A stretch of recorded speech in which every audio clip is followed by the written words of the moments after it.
அனைவருக்கும் உயராய்வு மற்றும் வேல் அலைவரிசையின் அன்பு வணக்கம்.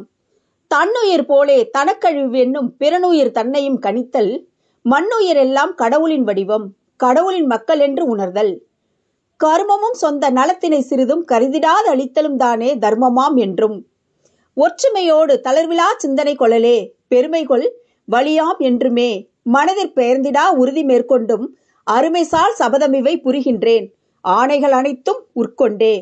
உதிரம் கொடுப்போம், உயிரை காப்போம். நாம் இன்று காண இருக்கும் அரங்கம் குருதி கொடை அரங்கம். குருதி கொடை என்பது ஒருவர் தனது இரத்தத்தை பிறருக்கு பயன்படுத்திக் கொள்ளும் மனப்பான்மையுடன் தானமாக வழங்குவதாகும். குருதி கொடை செய்வது பிறர் நலன் காப்பதற்கு மட்டுமல்ல, தன்னலன் காப்பதற்கு மட்டுமல்ல, தன்னலன் மேம்படுவதற்கும் உதவும். நதிநீர் ஓட்டத்தால் நாடெல்லாம் செழித்திட, நாளத்தின் குருதியால் நன்னுடல் தழைத்திடும். அதிகாலை பயிற்சியால் ஆரோக்கியம் கண்டிட, அழற்சியிலா உடலே அன்றாடம் உழைத்திடும். விதியினை மாற்றியே வீழ்வதை தடுத்திட, வெள்ளையோடு சிவப்பனு வேறென காத்திடும். நிதி படைத்த நானிலத்தில் நிம்மதி காண்போரும் நிச்சயமாய் குருதியால் நலவாழ்வு வந்திடும். கவிஞர் ப. கண்ணன் சேகர் குறிப்பிடுவதை இவ்விடத்தில் நாம் நினைவில் கொள்ள வேண்டும். இந்நிகழ்ச்சியில் சிறப்புரை ஆற்ற இருப்பவர் நா. துரைராயப்பன் அவர்கள். நான் பிரமித்த மனிதர். இவர் உதிரம் கொடுப்போம், உயிரை காப்போம் என்ற தலைப்பில் உரை நிகழ்த்துகிறார். மனிதம் தொலையவில்லை, தழைத்து கொண்டுதான் இருக்கிறது இம்மாமனிதர் போன்ற ஆட்களால். ஐயா துரைராயப்பன் அவர்களுக்கு என் நன்றி கலந்த வணக்கம். அடுத்து திருத்துறைப்பூண்டி அரசு கல்லூரி மாணவர் ப. ஆனந்தராஜ் இரத்த தானத்தின் பயன்கள் என்ற தலைப்பில் உரையாற்றுகிறார். மனிதநேயமிக்க இம்மாணவருக்கு என் அன்பு வணக்கம். அதற்கடுத்து திருவாரூர் அரசு கல்லூரி மாணவர் கி. சரவணன் குடிமகனின் குருதி கொடை என்ற தலைப்பில் கவிதை வாசிக்கிறார். இம்மாணவ மணிக்கு என் மகிழ்வான வணக்கம். மாணவ செல்வங்களே, உதிரம் கொடுப்பதால் ஓர் உயிரை காப்பது மட்டுமல்ல, நம்மையும் நாம் காத்துக் கொள்கின்றோம். மாணவர்களுக்கிடையே ஒரு விழிப்புணர்வை ஏற்படுத்துவதற்கே இவ்வரங்கம் ஏற்பாடு செய்யப்பட்டுள்ளது. மாணவ செல்வங்கள் அனைவரும் இவ்வரங்கத்தை சரியாக பயன்படுத்திக் கொள்வார்கள் என்று நம்புகின்றேன். ஆன்றோர்களே, சான்றோர்களே, பயனர்களே, உங்கள் அனைவருக்கும் என் அன்பு கலந்த வணக்கத்தை உரித்தாக்குகின்றேன். வாருங்கள் உலகத்தமிழ் மாணவர்களே, குருதி கொடுப்போம், உயிரை காப்போம், மனிதநேயம் வளர்ப்போம், புத்துலகை படைப்போம். நாம் அனைவரும் தமிழால் இணைவோம். நான் உங்கள் முனைவர் சே. அஜித்தா, துறை தலைவர், தமிழ் உயராய்வுத்துறை, திருவிக அரசு கலைக்கல்லூரி, திருவாரூர். நன்றி, வணக்கம்.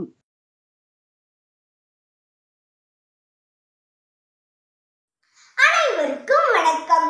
குருதி கொடை மனித இயக்கத்தின் மகத்தான சேவை. இந்த குருதி ஓட்டம் உடல் உள் உறுப்புகளின் ஜீவ ஓட்டம். ஓய்வறியாவோர் உன்னத பயணம். இதன் பாதை தோற்றத்தை எழிலுற வைப்பதும் மேனியை பளிச்சிடச் செய்வதும் இதன் சேவை அளப்பரியது. தானத்தில் சிறந்த தானம் அன்னதானம்.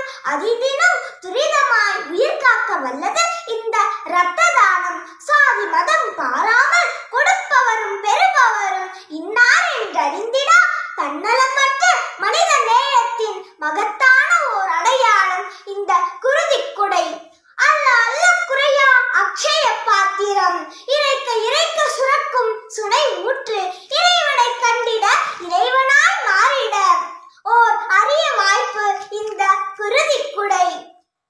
கடை 7 வள்ளல்கள் கல்வி குடை தந்த கர்ம வீரர். முல்லைக்கு தேர் தந்த பாரி, ஏழைக்கு இழங்கிய முத்துராமன். அங்குமிங்குமாய் ஏட்டில் ஏற்றிட முடியா எண்ணற்ற வள்ளல்கள் யாம் பெற்றோம். காலத்தின் ஓட்டத்தில் கரையானால் அழித்து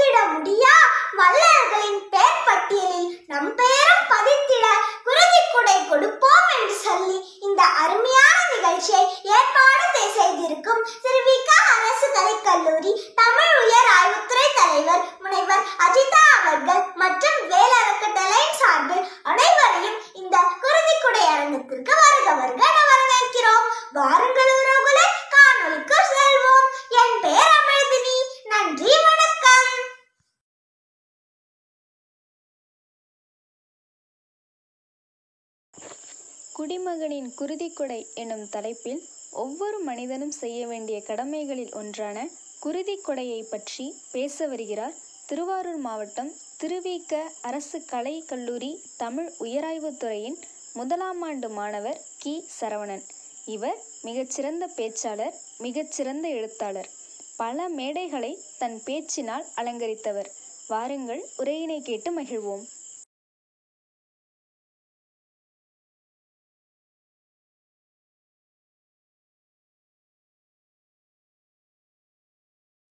அனைவருக்கும் வணக்கம். நான் பேசிருக்கும் தலைப்பு குடிமகனின் குருதிக்கொடை கவிதையின் தொகுப்பு. நான் குருதிக்கொடை அளிக்காததற்கு காரணம் எனது வயது குறைவே. எதிர்காலத்தில் கண்டிப்பாக நான் குருதிக்கொடை அளிப்பேன் என உறுதியளிக்கிறேன். குருதிக்கொடை கொடுப்போம், அதில் என்ன தயக்கம்? மனிதா, பகுத்தறிவற்ற பசுவே தரும் தன் குருதியில் பகுதியை பாலாக. உனக்கென்ன 18 வயது பூர்த்தியா? கட்டாயம் நீ குருதிக்கொடை அளிக்க வேண்டும். இல்லையெனில் வாக்காளர் பட்டியலுக்கு கூட நீ தகுதியற்றவன். உடம்பிடை தோன்றி தோன்றினை அறுத்து உதிரம் ஊற்றி அடர்வுற சுட்டு வேறொரு மருந்தினால் துயரம் தீர்வின் என்றானே சான்றோர் என மாறிதற்கு கூறுவேன். அப்பொழுதே இரத்தத்தை தேவையும் இரத்தத்தை பற்றியும் வரையறுத்தான் என சான்றோர். படைத்தவன் பிரம்மனாயின், ஆனால் காப்பான் உதிரத்தால் நீயே. 200-300 மில்லியன் ரத்தம் கொடுப்பதால் என்ன நேர்ந்துவிடும்? 2 வாரங்களில் தானே உன் உடலில் ஊறிவிடும். மனித வாழ்க்கை என்பது மிகவும் சிறியது, ஆனால் உயிர் காக்கும் இரத்தமோ மிகவும் பெரியது. இரத்தத்தில் சாதி இல்லை, வேதம் இல்லை, மதம் இல்லை. உனக்கும் இரத்தம் சிகப்பு தான், எனக்கும் இரத்தம் சிகப்பு தான். மரத்திற்கு வேர் போல, மலைக்கு நீர் போல, உயிருக்கு உதிரமே உணரடா, நீ உணரடா. நீ வாழும்போதே பல உயிர்களை வாழவை, அது உன் வாழ்க்கையை மாற்றிடும். சாலையிலே கண்ணெதிரே எத்தனை விபத்து ஆச்சு. குருதிக்கொடை இல்லாவிடில் நின்றுவிடும் அவர்களின் மூச்சு. உறுப்புகளையே தாரை வார்க்கும் இக்காலத்தில் சிறிதளவு குருதிக்கொடை கொடுப்பதால் என்ன நேர்ந்துவிடும்? சிறிதளவு குருதிக்கொடை கொடுத்திடு, தன்னலமற்ற பல உயிர்களை காத்திடு. குருதிக்கொடைக்கு கைவிரிப்பவன் மனிதநேயமற்றவன். குருதிக்கொடைக்கு கை நீட்டுபவன் தன்னலமற்றவன். குருதிக்கொடையில் பொதுநலம் மட்டும்தானா? அல்ல, அதில் சுயநலமும் உள்ளது. சிவப்பணுவை சீராக்கும், இரத்த ஓட்டத்தை கட்டுப்படுத்தும், இதயத்தை பாதுகாக்கும், நோய்கள் பல நீக்கும். இவை அனைத்தும் இரத்த தானம் செய்யும் எல்லோருக்கும். உழைத்தால் உயர்வு தரும், உதிரம் கொடுத்தால் நீங்கும் பல உயிர்களை மீட்டுத் தரும். ஆட்டம் ஆடும் வரைதான் கூடும் கூட்டம், உதிரம் ஓட்டம் ஓடும் வரைதான் உயிர் நாட்டம். உதிரம் கொடுப்பதால் உனக்கு ஒன்றும் இழப்பல்ல, அது போராடும் பல உயிர்களின் பிழைப்பு. தேவைக்கு கொடுக்கலாம் குருதி, மோட்சம் பெறலாம் உறுதி. தானத்தில் சிறந்த தானம் அன்னதானம் என்பவர் பலர். ஆனால் நான் சொல்வேன், தானத்தில் சிறந்த தானம் இரத்த தானம். ஏனெனில் தன் குருதியில் பகுதியை பாலாக தருகிறாள் அன்னை. அவள் ஒருபோதும் தானத்திற்கு தயங்குவாளா? உதிரம் கொடுப்போம், உயிரை காப்போம், உறுதி எடுப்போம், குருதி கொடுப்போம். வாய்ப்பு அமைத்தமைக்கு நன்றி. இரத்த தானத்தின் பயன்கள் எனும் தலைப்பில் பேச வருகிறார் திருத்துறைப்பூண்டி தண்டலைச்சேரி அரசு கலைக்கல்லூரியில் முதுகலை ஆங்கிலம் பயிலும் மாணவர் பா. ஆனந்தராஜ். இவர் மிகச்சிறந்த பேச்சாளர், பல பட்டிமன்றங்களில் பேசியவர், சிறந்த சமூக ஆர்வலர். வாருங்கள், உரையினை கேட்டு மகிழ்வோம்.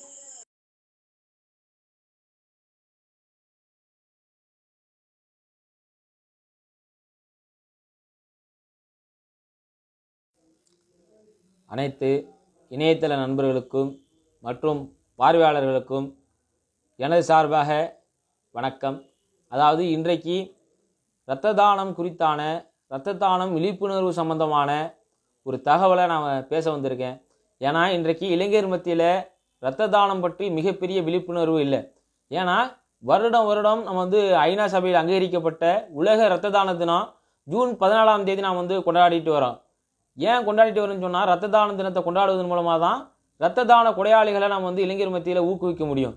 அது ஏன் ஜூன் 14 கொண்டாடுறோம் அப்படின்னு சொன்னால், கிட்டத்தட்ட காரல் லேண்டஸ்டெய்னர் என்கிறவர் தான் ABO இப்படி இரத்த வகையை கண்டுபிடித்தவர். அவருடைய பிறந்த நாள், அப்புறம் ரத்தம் கொடுக்குறவங்களுடைய கௌரவிக்கும் விதமாக நம்ம இரத்த தான தினத்தை கொண்டாடிட்டு இருக்கோம்.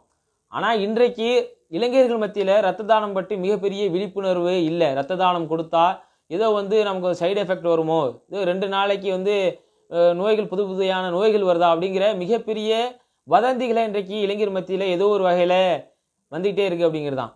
ஏன்னா நான் கிட்டத்தட்ட 9 முறை ரத்த தானம் கொடுத்துருக்கிறேன். அதுமாரியான ஏதோ வந்து வியாதிகளோ சைடு எஃபெக்டோ இது வரைக்கும் எனக்கு வந்தது கிடையாது. நீங்கள் கிட்டத்தட்ட ரத்த தானம் கொடுக்கிறவர்களுக்கும் ரத்த தானம் கொடுக்காதவர்களுக்குமான வேறுபாடு என்னென்னா, ரத்த தானம் கொடுத்தவர்கள் கிட்டத்தட்ட 40% மேலே வந்து பெரும்பாலும் கிட்டத்தட்ட ரத்த தானம் கொடுக்காதவர்களில் 45 வயசுக்கு மேலே பெண்மணிகளுக்கு குறைந்தபட்சம் இருதய அடைப்பு, இருதய கோளாறு, மாரடைப்பு இது போன்ற நோய்கள் வருது. மிக முக்கியமாக கவனிக்க வேண்டிய விஷயம். ஏன்னா இரத்த தானம் கொடுக்காதவர்களுக்கு, இப்போ இரத்த தானம் கொடுத்தவர்களுக்கு கிட்டத்தட்ட பெரும்பாலும் இது போன்ற நோய்கள் வந்து வரல. ஏன்னா கிட்டத்தட்ட ஹீமோகுளோபினுடைய அளவு குறைந்தபட்சம் 12 15 வரைக்கும் வந்து ஹீமோகுளோபினுடைய அளவு இருக்கும். அதிகபட்சமாக 16 வரைக்கும் இருக்கும்.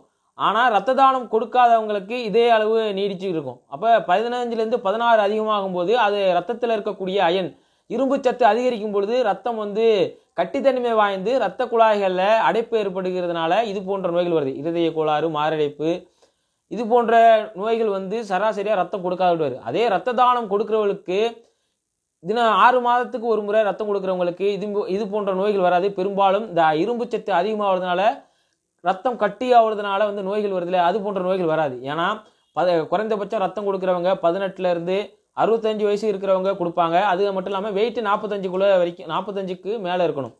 இதுமாரி தன்மை கொடுக்காதனால பெரும்பான்மையான ரத்தம் தானம் கொடுக்காதவங்க நோய் என்னன்னா குடல்வால் புற்றுநோய் அப்படிங்கிற மிகப்பெரிய நோய். இந்த ரத்த தானம் கொடுக்காதவங்களுக்கு மிகப்பெரிய அதிக அளவில் கண்டறியப்பட்டிருக்கு ஒரு ஆய்வு சொல்லுது.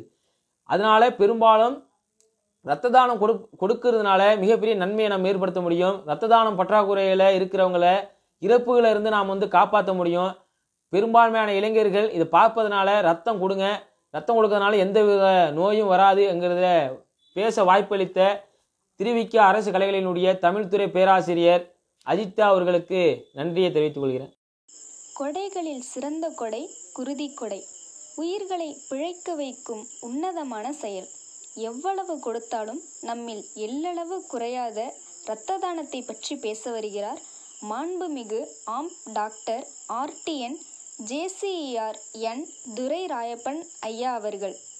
சர்வதேச ராய் ட்ரஸ்டின் நிறுவனர் மற்றும் சர்வதேச தலைவர், தமிழ் மனிதநேய மையத்தின் நிறுவனர் மற்றும் சர்வதேச தலைவர், பில்டர்ஸ் அசோசியேஷனின் தலைவர், இந்திய செஞ்சிலுவை சங்கத்தின் துணைத் தலைவர், திருத்துறைப்பூண்டி ரோட்டரி சங்கத்தின் நிர்வாக செயலாளர், JCL அமைப்பின் மூத்த உறுப்பினர், அம்பலயா அமைப்பின் இணை நிறுவனர், தமிழக உழவர் மீட்பு சங்கத்தின் இணை நிறுவனர், பசுமை சூழல் பாதுகாப்பு இயக்கத்தின் மாநில பொதுச் செயலாளர், சொல்வதெல்லாம் உண்மை மாத இதழின் தேசிய அளவிலான துணை இயக்குனர், அகில இந்திய நுகர்வோர் பாதுகாப்பு மற்றும் சட்ட உரிமை அமைப்பின் தேசிய அமைப்பாளர் என பல பொறுப்புகளில் உள்ளார் ஐயா துரைராயப்பன் அவர்கள்.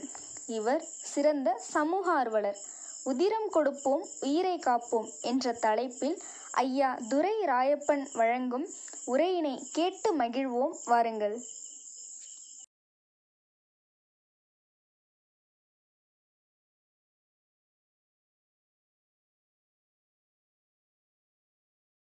அனைவருக்கும் ராய் ட்ரஸ்ட் சார்பாக நன்றி கலந்த வணக்கத்தையும் வாழ்த்துக்களையும் தெரிவித்துக் கொள்கிறேன். உலகெங்கும் வாழும் அனைத்து தாய் தமிழ் தொப்புள் குடி உறவுகள் அனைவருக்கும் என் அன்பார்ந்த தமிழ் வணக்கம். என்னை பற்றிய ஒரு சுய விவரம். நாங்கள் ராய் ட்ரஸ்ட் இரத்த தான குழு என்று திருத்துறைப்பூண்டியில் வைத்து கொண்டு இந்த பகுதியில் வாழும் மக்களுக்காக தினந்தோறும் 10 முதல் 15 யூனிட் இரத்தம் வரை கொடையாளர்களை வரவழைத்து கொடுத்து கொண்டு உதவி செய்து கொண்டு வருகிறோம். எங்களுடைய சேவை எப்படி ஆரம்பித்தது என்று பார்த்தால், நான் யாருக்கோ உதவ வேண்டும் என்று சொன்னபோது எனது மூத்த மகள் தோஃபியா ராய் தன்னுடைய ஒரு பானை குடுவையில் உள்ள பிங்கி பேங் என்று சொல்லக்கூடிய அந்த நாணய இதை உடைத்து 283 ரூபா 50 பைசா எடுத்து கொடுத்து, அப்பா இதை யாருக்காவதும் கொடுத்து ஒரு பள்ளிக்கூடத்துக்கு நோட்டு புக்கு வாங்கி கொடுங்கள் என்று சொன்னார். அதை வைத்துக்கொண்டு எங்களால் ஒன்றும் செய்ய முடியாது. இருந்தாலும் அந்த பைசாவை நாங்கள் ஒரு சேவைக்காக பயன்படுத்தினோம். அதுதான் நாங்கள் செய்த முதல் சேவை. எங்களுடைய நிறுவனம் மிக வளர்ச்சி அடைந்து எங்களால் பல ஆயிரம் மக்கள் பயன்பெற்றிருந்தாலும் எங்களுக்கு மூலத்தொகையாக மூல ஆதாரமாக விளங்கியது என்னவோ 283 ரூபா 50 காசு. எங்களோட ட்ரஸ்ட்டோட பேரே நாங்கள் 283 ரூபா 50 காசுன்னு வச்சுருந்துருக்கலாம். இருந்தாலும் நாங்கள் ராய் ட்ரஸ்ட்னு வச்சுக்கிட்டோம். காரணம், ராய் ட்ரஸ்ட்னா ரூரல் ஆர்கனைசேஷன் ஃபார் யூத். என்னுடைய முதல் மகளோட பேர் தோஃபியா ராய், எங்களோட அடுத்த மகளோட பேர் சமினா ராய், என்னுடைய பையன் பேர் கலிஃபா ராய். இந்த ராய் என்பதை ராய் ட்ரஸ்டாக மாற்றிக்கொண்டு நாங்கள் செயல்பட்டு வருகிறோம். தானங்களில் சிறந்தது எது என்று கேட்டால் நிறைய பேர் நிறைய சொல்லுவாங்க. என்னை கேட்டால் நிதானம்தான். இருந்தாலும் மனித சமுதாயத்திற்கு உதவி செய்ய வேண்டும் என்ற நோக்கில் நாங்கள் ஆரம்பித்தது தான் கண்தானம், இரத்த தானம், உடல் தானம். யாரோ ஒருவர் இறக்கிறார், அவர் கண்கள் மண்ணுக்கு போகப் போகிறது என்று அறிந்தால் உடனடியாக அவர்களை தொடர்பு கொண்டு லயன் சங்கத்தையோ வேறு ஏதாவது ஒரு சங்கத்தையோ கூப்பிட்டு அவர்களை நாங்கள் கண்தானம் செய்ய சொல்கிறோம். அது மாதிரி எங்களை சார்ந்த நண்பர்களையும் உறவினர்களையும் உடல் தானம் செய்ய வைத்துள்ளோம். அது மாதிரியாக ஆண்களாக இருந்தால் 3 மாதத்திற்கு ஒரு முறையும், பெண்களாக இருந்தால் 4 மாதத்திற்கு ஒரு முறையும் அவர்களுடைய உடல்நிலையை கருத்தில் கொண்டு இரத்த தானம் செய்து வருகிறோம். எங்களோடு பயணிக்கிற அனைத்து தாய் தமிழ் உறவுகளுக்கும் இந்த காணொலியை சமர்ப்பிக்கிறேன். என் கொடையாளர்களுக்கான பிரச்சனைகள், இரத்த தானம் நம்ம சொல்கிறோம், அவங்களுக்கான பிரச்சனைகள் என்ன அப்படின்னு நம்ம பார்த்தோம்னா நிறைய பேர் சொல்லுவாங்க. யாருக்கோ ஒருத்தருக்கு உடம்பு சரியில்லை, உடனே ஒருத்தர் வருவார், ஐயா எங்களுக்கு ரத்தம் வேணுங்க அப்படிங்குவாங்க. ஆனால் அவங்க குடும்பத்தில் 1000 பேர் இருப்பாங்க. அதை அவங்க கருத்திலே கொள்ள மாட்டாங்க. அவங்க என்ன செய்வாங்க அப்படின்னு கேட்டிங்கன்னா, யாரோ ஒருத்தர் ஆகாயத்துலேருந்து குதித்து ரத்தம் கொடுப்பாரு அப்படின்னு எதிர்பார்ப்பாங்க. அதேமாரி சூழ்நிலை தான் இப்போ நிறைய இடத்துல இருக்குது. ஆனால் அது மக்களோட மனநிலை மாறணும். யாரோ ஒருத்தர் குருதி கொடை செய்கிறார் என்றால் அவர் யாரோ அந்த குடும்பத்துக்கு சம்பந்தம் இல்லாதவர், அவர் பணத்துக்காகவோ எதுக்கோ செய்யலை, யாருக்கோ ஒருத்தருக்கு உதவணுங்கிற ஒரு எண்ணத்தில் செய்கிறார். ஆனால் அதை மக்கள் எப்படி புரிஞ்சுக்கிறாங்க அப்படின்னா, அந்த காலத்தில் பணத்தை வாங்கிட்டு ரத்தம் கொடுத்தாங்க. அதே மாதிரி யாராச்சும் ஒருத்தர் தன்னோட உறவினருக்கோ அப்பாவுக்கோ அம்மாவுக்கோ ரத்தம் கொடுக்கறதுக்கு வர்றது அப்படின்னு கேட்டுக்கிட்டு இருக்காங்க.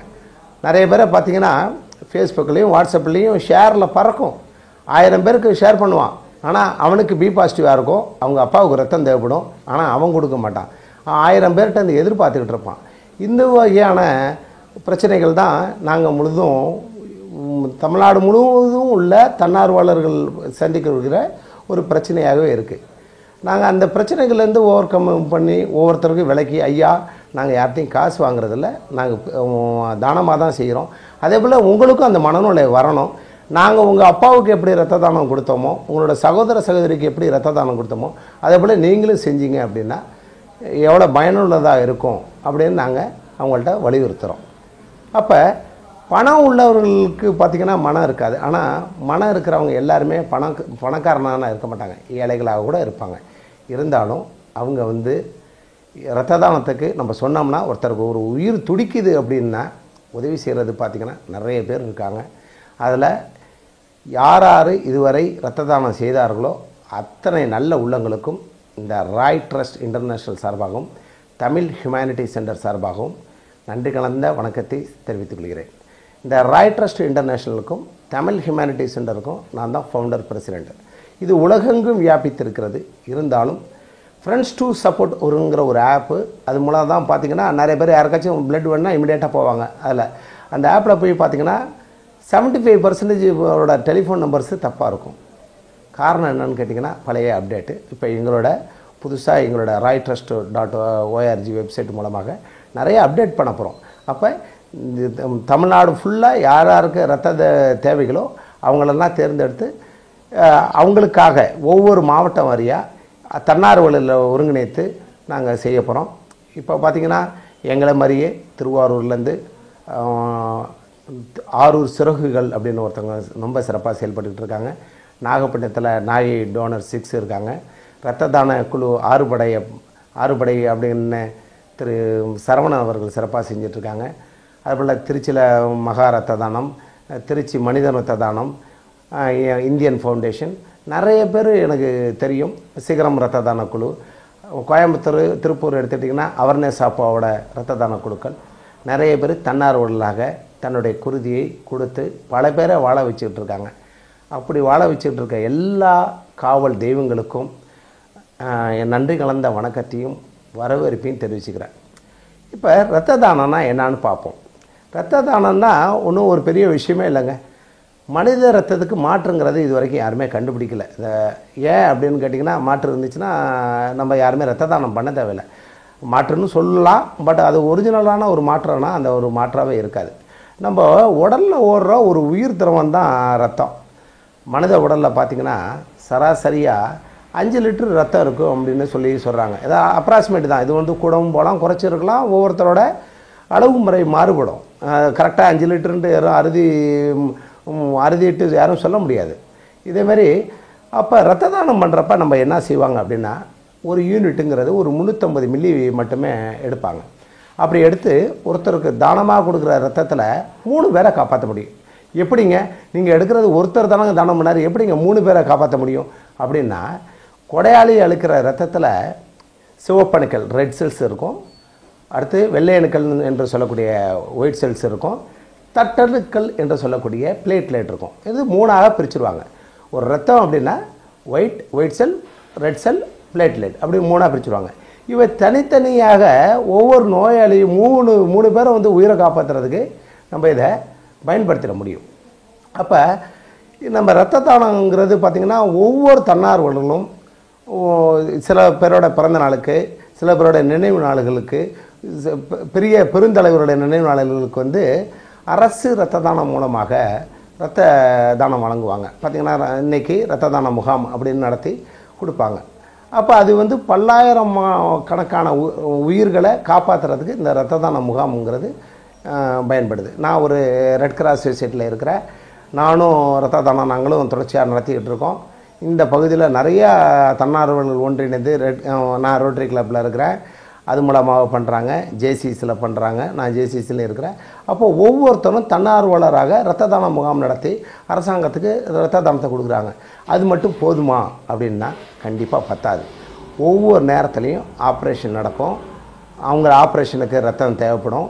அப்போ அந்த ஆப்ரேஷன் நடக்கிறப்ப அவங்க சொல்லுவாங்க, உங்களோட யாராச்சும் ஒருத்தர் போய் ரத்தத்தை தானமாக கொடுக்குறது எடுத்துருவாங்க, O நெகட்டிவ் எடுத்துருவாங்க, B நெகட்டிவ் எடுத்துவாங்க, ஏதாச்சும் ஒன்று சொல்லுவாங்க. அப்போ தான் அவங்களுக்கு அது வரைக்கும் அருமை தெரியாது, ரத்த தானம் பண்ணணுங்கிற ஒரு அருமை தெரியாது. அதுக்கு பிறகு தான் அவங்க என்ன செய்வாங்க, ஓடி போய் நாங்கள் சரிங்க யாராச்சும் நீங்கள் கொடுங்கன்னு கெஞ்சிறப்ப தான். ஆனால் அந்த கெஞ்சிறவர் தான் கொடுப்பாரானா கொடுக்க மாட்டார், அடுத்தவங்களையே எதிர்பார்ப்பார். அப்படிப்பட்ட மனிதர்கள் வாழக்கூடிய பூமியாக நம்ம தமிழகம் மாறிட்டு, அதுக்கான ஒரு விழிப்புணர்வுகள் யாருக்குமே இல்லை. அந்த விழிப்புணர்வை ஏற்படுத்துகிறது தான் இந்த ராய் ட்ரஸ்ட் இன்டர்நேஷ்னலோட பிரதான நோக்கமாக இருந்து இந்த வீடியோவை நான் அப்லோடு பண்ணுறேன். அப்போ ஒவ்வொரு ஆண்டுதோறும் பார்த்திங்கன்னா சுமார் ஒரு 50 தன்னார்வர் வந்து இரத்த தான முகாம் ஒவ்வொரு மாவட்டத்துக்கும் நடத்துகிறாங்க. ஒரு கிட்டத்தட்ட ஒரு 60,000 to 70,000 யூனிட் வந்து கொடையாளர்களாக கொடுக்கப்படுது. தானத்தில் இரத்த தான முகாமில் கொடுக்கப்படுது. ரத்தத்துக்கு அதிகமான தேவைகள் அடிக்கடி இருந்துகிட்டே இருக்குது, குறையவே இல்லை. அப்போ என்ன செய்வாங்கன்னா, அவங்க அந்த அரசு மருத்துவமனைக்குள்ளே ஒரு இடத்துல பிளட் பேங்கில் ஜாஸ்தியாக பிளட் இருந்துச்சு அப்படின்னா, ஒரு யூனிட் இருந்துச்சுன்னா அடுத்த அரசாங்க மருத்துவமனைக்கு அவங்க வந்து இது பண்ணிப்பாங்க. இது வந்து அரசாங்கம் பயன்படுத்திகிட்டு இருக்கிறத வந்து ஒரு தனியாருக்கு கொடுப்பாங்கன்னா தனியாருக்கு கொடுக்கல. தனியாரும் ரத்த வங்கியில் வைத்திருக்கிறாங்க. அவங்க என்ன செய்வாங்கன்னா, தனியார்ட்டேருந்து யார்ட்டாச்சும் வாங்கி ரத்தத்தை சேவ் பண்ணி அவங்க காசுக்கு வைப்பாங்க. அரசாங்கத்தில் அப்படி கிடையாது, எல்லாமே ஒரு குருதி கொடையாகவே கொடுப்பாங்க. வாங்குறதும் ஃப்ரீ, கொடுக்குறதும் ஃப்ரீ. இதேமாரி சூழ்நிலையில் தான் இரத்த தானங்கிறது இங்கே அரசாங்கத்து மூலமாக நடந்துகிட்ருக்கு. அப்போ ஒரு விஷயத்தை நம்ம பார்க்கணும், யாரெல்லாம் ரத்தம் கொடுக்கலாம் அதை கேட்கலாம்ல. எல்லோரும் போய் கொடுத்துட முடியுமா? முடியாது. யார் யார் கொடுக்கலாம் அப்படிங்கிறது ஒரு இது வச்சுருக்காங்க. ஒரு 18 வயசுலேருந்து 60 வயதுக்கு உட்பட்ட யார் வேணாலும், ஆணாக இருக்கலாம், பெண்ணாக இருக்கலாம், யார் வேணாலும் கொண்டு கொடுக்கலாம். என்னென்ன கண்டிஷனு? 18 to 60 இருக்கணும். இன்னொன்று, அவர்களுடைய எடையை பார்ப்பாங்க. மினிமம் ஒரு 45 kg, 45 கிலோவுக்கு குறையாமல் இருக்கணும். ரொம்ப தின்னாக இருக்கிறாரு, அவர் 35-38 கிலோ தான் இருப்பார் அப்படின்னா அவர் ரத்தம் கொடுக்க முடியுமானா கண்டிப்பாக கொடுக்க முடியாது. அப்போ அவருடைய எடைங்கிறது 45 கிலோ மினிமம் இருக்கணும். ஆண்களாக இருந்துச்சுன்னா 3 மாதங்களுக்கு ஒரு முறையும், பெண்களாக இருந்தால் 4 மாதத்துக்கு ஒரு முறையும் ரத்தம் கொடுக்கலாம். அப்போ ரத்தம் அப்போ 4வது ஒரு கண்டிஷன் இருக்குது. என்னென்னா, நம்ம உடலோட வெப்பநிலையை பார்ப்பாங்க. 37.5 டிகிரி செல்சியஸுக்கு மிகாமல் இருக்கணும் உடலோட வெப்பநிலை. அப்படி இந்த 4 கண்டிஷனில் தான் இந்த ரத்தத்தை எடுத்துப்பாங்க அப்படின்னு பார்க்குறோம். அப்போ வேறு யாரெல்லாம் தரக்கூடாது, இப்போ யார் தரலான்னு பார்த்தோம், இந்த 4 கண்டிஷன் பார்த்தோம். அதே மாதிரி யார் தரக்கூடாதுங்கிறத நம்ம கொஞ்சம் விலாவரியாக பார்ப்போம். டைஃபாய்டுன்னு சொல்லக்கூடிய நோய் வந்தவங்களும், மலேரியா போன்ற மலேரியா காய்ச்சல் சொல்கிறாங்களே அந்தமாரி காய்ச்சல் வந்தவங்களும், சிகிச்சை பெற்று 6 மாதங்கள் ரத்த தானம் செய்யக்கூடாது. அப்போ டைஃபாய்டு, மலேரியா போன்ற காய்ச்சல் நோய் வந்தவங்க ட்ரீட்மெண்ட் ஃபுல்லாக கம்ப்ளீட் ஆகிருந்தாலும் 6 மாதத்துக்கு அவங்க கண்டிப்பாக ரத்த தானம் செய்யக்கூடாது. மது அருந்தியவர்கள், இப்போ இருக்கிற பெரிய பிரச்சனையே மது தான். யாரை கேட்டாலும் சரக்கு கொஞ்சம் கொஞ்சம் லைட்டாக சாப்பிட்டான்னு சொல்லிடுறான், அவனால் பிளட்டு கொடுக்க முடியாது. அப்போ மது அருந்தியவங்க வந்து 24 மணி நேரத்திற்கு வரை ரத்தங்கிறது கொடுக்க முடியாது. அடுத்து மாதவிடாய் தொடங்கி 5 நாட்கள் வரை ரத்தம் தரக்கூடாது. ஏன்? பெண்களுக்கு இந்த மோனோபாஸில் நிறைய ப்ளீடிங் ஆகும், அவங்களே வீக்காக தான் இருப்பாங்க, அடுத்து நார்மலைஸ் ஆகிடுவாங்க. அப்போ 5 நாள் வரைக்கும் அவங்க வந்து தரக்கூடாது. அடுத்து கர்ப்பிணிகள் இருக்காங்களே அவங்க, தாய்ப்பால் அளிக்கும் பெண்கள் ஓராண்டு வரை அவங்க வந்து ரத்தமே தரக்கூடாது. ரத்த தானங்கிறது கண்டிப்பாக செய்யக்கூடாது. அடுத்து HIV என்று சொல்லக்கூடிய எய்ட்ஸ் நோயாளிகளோ, மஞ்சள் காமாலை தொற்று உள்ளவர்களோ ரத்த தானங்கிறது அவங்கள்ட்ட நம்ம பெறக்கூடாது. அப்போ இதே நோய், காச நோய், வலிப்பு நோய் பாருங்கள், இதே நோய், காச நோய், வலிப்பு நோய் அதேமாதிரி உடையவர்கள், மனநலம் பாதிக்கப்பட்டவங்க, புற்றுநோயாளிகள் எப்போதுமே ரத்த தானம் செய்யக்கூடாதுங்க. இதை ஞாபகத்தில் வச்சுக்கணும். அடுத்து வந்து இப்போ யார் கொடுத்தோன்னு பார்த்தோம், யார் கொடுக்கக்கூடாதுன்னு பார்த்தோம். அடுத்தது எப்படியெல்லாம் ரத்தத்தை சேகரிக்கிறாங்க அப்படிங்கிறத பார்க்க போகிறோம். அப்போ முதல்ல கொடையாளர்கள்லாம் டோனர்கள்லேருந்து தொடர்ந்து மாத்திரை எடுத்துக்கொள்வாரா அப்படின்னு முதல் கேள்வியை கேட்பாங்க. ஃபஸ்ட்டு கேள்வி என்ன? மாத்திரை நீங்கள் தொடர்ச்சியாக ஏதோ குரோனிக் டிசீஸ் இருந்து மாத்திரை எடுத்துக்கிட்டுறீங்களான்னு கேட்பாங்க. இல்லை அப்படின்னு சொன்னீங்கன்னா, இரவு நல்லா தூங்குனீங்களா? அடுத்த கொஸ்டின் பாருங்கள், இரவு நல்லா தூங்குனீங்களா அப்படின்னு கேட்பாங்க. மது எதுவும் அருந்துனீங்களான்னு கேட்பாங்க. அப்போ இதே மாதிரியான ஒரு 20 வகையான அடிப்படை கேள்விகளை வந்து கேட்பாங்க. அப்போ இந்த அடிப்படை கேள்வி 20 கேள்விகளுக்கும் நீங்கள் வந்து ஆம் இல்லை என்று பதிலளிக்கிற மாதிரி ஒரு சிம்பிளாக தான் இருக்கும், டிக் அடிக்கிற மாதிரி இருக்கும். அப்போ நீங்கள் மது அருந்தீங்களா, ஆம் என்று சொல்லியிருந்தீங்கன்னா அவங்கள உடனே ரிஜெக்ட்டு. நீங்கள் வந்து ஏதாச்சும் குரோனிக் டிசீஸ் இருக்கிறதுக்கு டேப்லெட் எடுத்துருங்கன்னு சொன்னீங்கன்னா ரிஜெக்ட்டு. இரவு சரியாக தூங்கலையா அப்படின்னா ரிஜெக்ட்டு. இப்படி ஒவ்வொரு கேள்விகளையும் கேட்டு எல்லா கேள்விகளுக்கும் மனதளவில் நாம் வந்து திருப்தியாக இருந்து நம்ம கொடுக்குறது ரெடியாக இருந்தாலும் டாக்டர் வந்து செக் பண்ணிவிட்டு அவங்க இவங்களை கொடுக்கலாம், இவங்களை கொடுக்கக்கூடாதுன்னு சொல்லுவாங்க. அதுபடி தான் ரத்த தானமே நம்ம செய்ய முடியும். அடுத்ததாக ஹீமோகுளோபின், இது தாங்க முக்கியமான விஷயம். ரத்த தானத்தில் முக்கியமான விஷயம்னு கேட்டிங்கன்னா இந்த ஹீமோகுளோபின். அப்போ ஹீமோகுளோபின் எப்படி இருக்குது, ரத்த அழுத்தம், பிளட் ப்ரெஷர் எவ்வளோ இருக்குது, இதய துடிப்பு ஆகியவற்றோட அளவை வந்து சரி பார்ப்பாங்க. இப்போ ஹீமோகுளோபின் கம்மியாக இருந்துச்சு, ஆள் நல்லா போசாக்காக இருக்கிறார், ரொம்ப குண்டாக இருக்கிறார், 45 கிலோவுக்கு மேலே இருக்கார், 85 கிலோ இருக்கார் அப்படின்னா அவர் ரத்தம் கொடுத்துட முடியுமானா முடியாது. அவங்களோட ஹீமோகுளோபினோட அளவை பார்ப்பாங்க. ஹீமோகுளோபின் அளவு ரொம்ப கம்மியாக இருந்துச்சு அப்படின்னா அவங்கள்ட்டேருந்து ரத்தத்தை எடுக்க மாட்டாங்க.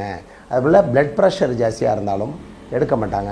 சில பேர் பார்த்திங்கன்னா நார்மலாக இருப்பாங்க, இதே துடிப்பு நார்மலாக இருக்கும், திடீர்னு பார்த்திங்கன்னா பிளட்டு கொடுக்க போவாங்க, ஹார்ட் பீட்டு ஜாஸ்தி ஆயிரும். அப்போ அவங்க சொல்லுவாங்க அவங்கள்ட்ட எடுத்துக்க முடியாது சார், ரொம்ப ஹார்ட் பீட்டு ஜாஸ்தியாக இருக்குது அப்படின்னு சொல்லிடுவாங்க. அப்போ இதேமாரி ஒரு அடிப்படை அளவில் என்னென்ன டெஸ்ட் பண்ணுவாங்க, ஹீமோகுளோபின் டெஸ்ட் பண்ணுவாங்க, ரத்த அழுத்தம் சொல்லக்கூடிய பிளட் ப்ரெஷர் செக் பண்ணுவாங்க, இதய துடிப்பு, இது 3 டெஸ்ட் பண்ணுவாங்க. இதை தொடர்ந்து கொடையாளரிடமிருந்து ஒரு 350 மில்லி லிட்டர், அதான் நம்ம என்ன சொல்கிறோம், ஒரு யூனிட் ரத்தம் அப்படின்னு சொல்லிடுறோம், அது வரைக்கும் எடுப்பாங்க. அப்போ அதில் வந்து 3 மில்லி லிட்டரை எடுத்து தனியாக ஒரு ரத்த பேகு, ஒரு சின்ன சாம்பிள் பேக் மாதிரி ஒன்று அதில் போட்டு சேகரிச்சிருவாங்க. அடுத்து இந்த சோதனை குழாயின்னு சொல்கிறாங்களே, அதில் செலுத்தி 5 வகையான பரிசோதனைகளை மேற்கொள்வாங்க.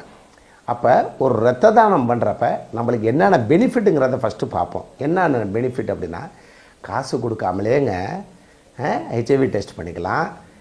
அடுத்து வந்து ஹெப்படைட்டிஸ் பின்னு சொல்லக்கூடிய மஞ்சக்காமல் டெஸ்ட் பண்ணிக்கலாம்.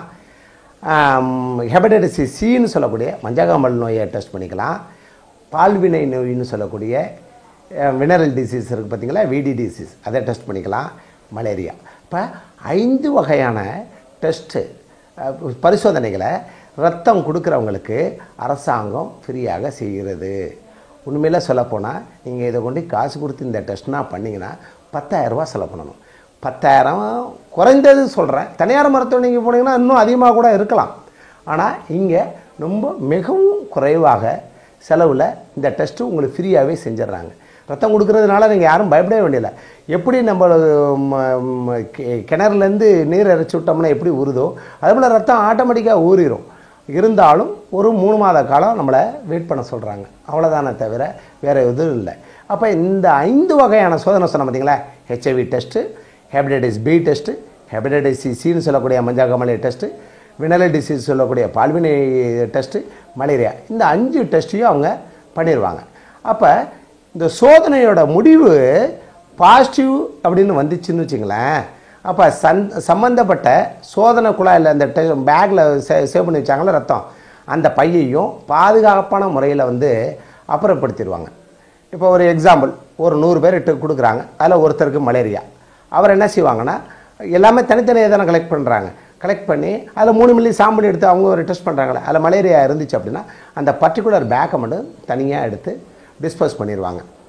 அப்போ அவங்கள கூப்பிட்டு என்ன சொல்லுவாங்கன்னா, எய்ட்ஸ் கட்டுப்பாடு மையத்துக்கு அறிவுறுத்தி, ஐயா இவருக்கு எய்ட்ஸ் இருக்குது, இவங்களுக்கு மலேரியா இருக்குது, இவங்களுக்கு வினரல் டிசீஸ் இருக்குது அப்படின்னு சொல்லி அவங்க மூலமாக கவுன்சிலிங் கொடுப்பாங்க.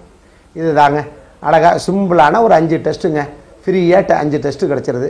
நம்ம ரத்தம் கொடுக்குறோம், நம்மளோட ரத்தம், நம்ம கொடுக்குற ரத்தம் ஊறிடும். ஒருத்தனுக்கு பார்த்திங்கன்னா ஒரு சொட்டு, என் ரத்தம் பூரா வேஸ்ட்டே ஆகாது. எந்த அளவு ரத்தம் வெளியேறுதோ அதே அளவு ரத்தம் ஊறிடும், மிக குறுகிய காலத்தில் ஊறிடும். அப்போ வந்து அதற்கான சாதாரண ஒரு ஃபுட் சப்ளிமெண்ட் கொஞ்சம் எடுத்துக்கிட்டாலே போதும். நார்மலாக சாப்பிட்றவங்களுக்கு நார்மலாகவே ரத்தம் ஊறிடும். அப்போ இப்போ இந்த பரிசோதனையோட முடிவு பாசிட்டிவ்னு வந்துச்சுன்னா அதை நம்ம எப்படி டிஸ்போஸ் பண்ணாங்களோ அதே மாதிரி பரிசோதனையோட முடிவு நெகட்டிவ்னு வந்துச்சுன்னு வச்சுங்களேன், அதை வந்து என்ன செய்வாங்க, பரிசோதனை செய்யப்பட்ட பரிசோதிக்கப்பட்ட பைகள், ஸ்கிரீன்டு பேக்ஸ் அப்படின்னு சொல்லி முத்திரை குத்திடுவாங்க. அதில் அந்த பேக்கை அவற்றோட ரத்த வழங்க இடத்துக்கு மாற்றிடுவாங்க. அப்போ ஒரு 100 யூனிட் எடுத்தாங்க, ஒருத்தர் ஒரு பீஸ் ரிஜெக்டு, மற்ற எல்லாமே ஸ்கிரீன்டு பேக்ஸ் 99 ஸ்கிரீன்டு பேக்ஸையும் எங்கேயும் கொண்டு சேஃபாக கொண்டு வச்சுருவாங்க. அப்போ ஸ்கிரீன்டு பேக்ஸ்னால் பரிசோதனை செய்யப்பட்டது. அன்ஸ்கிரீன்டு பேக்கு அப்படின்னா இந்த பட்டியலேருந்து எடுத்து குளிர்சாதன பெட்டியில் வச்சுருப்பாங்க, டெஸ்ட் இன்னும் பண்ணலை, அதை டெஸ்ட் பண்ண பிறகு தான் கொடுப்பாங்க. அப்போ ஸ்கிரீன்டு பேக்காக இருந்தால் சீல் போட்டிருப்பாங்க. இந்த சீல் போட்ட ரத்தத்தை தான் அவங்க அடுத்தவங்களுக்கு கொடுப்பாங்க. அது வரைக்கும் அடுத்தவங்களுக்கு யாருக்குமே கொடுக்க மாட்டாங்க. எந்த ஒரு பிளட் பேங்க்லேருந்து ஸ்கிரீன்டு பேக்காக இருந்தால் தான் அந்த அடுத்தவங்க பெற தகுதியான ரத்தம்னு. அன்ஸ்கிரீன்டு பிளட்டை அப்படியே எடுத்து டைரெக்டாக கொடுக்க மாட்டாங்க, எல்லா டெஸ்ட்டும் முடிஞ்சு.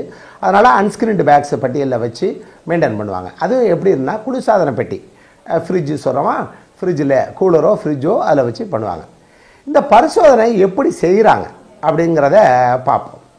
அப்போ எலிசா சோதனை அப்படின்னு ஒரு சோதனை இருக்குது, எலிசா டெஸ்ட் மெத்தட். இந்த எலிசா டெஸ்ட் மெத்தடில் 4 மணி நேரத்தில் முடிவுகள் தெரியும். 4 மணி நேரத்தில் தெரிஞ்சிடும். அடுத்து கார்டு, நம்ம ப்ரகலரிஸ்டிக்குன்னு இந்த ப்ரெக்னென்ட் லேடிக்கு யூரின் டெஸ்ட் பண்ணாங்கன்னா 2 கோடு இருந்துச்சுன்னா அவங்களுக்கு அவங்க ப்ரெக்னெண்ட்டாக இருக்காங்க, 1 கோடு இருந்தால் ப்ரெக்னென்ட் இல்லைன்னு பார்க்குற மாதிரிங்க. அதுபோல் கார்டுக்கான சோதனை இருக்கும். அதில் 1 துளி ரத்தத்தை தூக்கி வச்சு விடுவாங்க. அதில் வந்து 2 கோடியில் தோன்றால் நோய் இருக்குது அப்படின்னு அர்த்தம். அப்போ 1 கோடு இருந்தால் நோய் இல்லை. அப்போ பரிசோதனை செய்கிறது 2 மெத்தடு, நல்லா புரிஞ்சுங்க. ஒன்று எலிசா சோதனை, இன்னொன்றுக்கு பேர் கார்டு மெத்தடு, கார்டு சோதனை. அப்போ காடு சோதனையில் ஒரே ஒரு துளியை மட்டும் வச்சு ரத்தத்தை தூக்கி வச்சு 2 கோடு இருந்துச்சுன்னா அவங்களுக்கு ஏதோ ஒரு பிரச்சனை இருக்குது, நோய் இருக்குதுன்னு அர்த்தம் அப்படின்னு சொல்லி கண்டுபிடிச்சிருவாங்க. சரி, அடுத்தது ரத்தம் எடுப்பவர்க. இப்போ ரத்தம் கொடுப்பவர்களை பார்த்தோம். ரத்தம் எடுப்பவர்கள் யார்?